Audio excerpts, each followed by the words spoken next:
உங்க நிலைமையை பார்த்து யாராவது கவலைப்பட்டாங்கன்னா நீங்க எப்பையும் நமக்கு இப்படிப்பட்டவங்கெல்லாம் அன்பு செலுத்துறாங்களே அப்படின்னு நினைக்காதீங்க.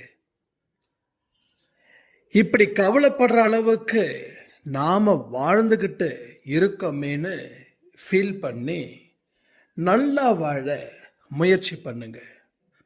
பரிதாபம் தேவையே இல்லை. பரிதாபத்தை தேடிதான் வாழணுன்ற அவசியம் உங்களுக்கு இல்லை. ஏன்னா எல்லாருக்கும் கடவுள் முழு சுதந்திரத்தையும் கொடுத்துருக்காரு. எல்லாரையும் கடவுள் ஆசீர்வதிக்கிறாரு. ஸோ உங்களையும் அவர் ஆசீர்வதிச்சுக்கிட்டு தான் இருக்காரு. நாம சரியான முறையில் வாழ்க்கையை வாழாம தோத்து போயிருக்கின்றது மட்டும்தான் உண்மை. ஸோ பரிதாபம் வேண்டாம்.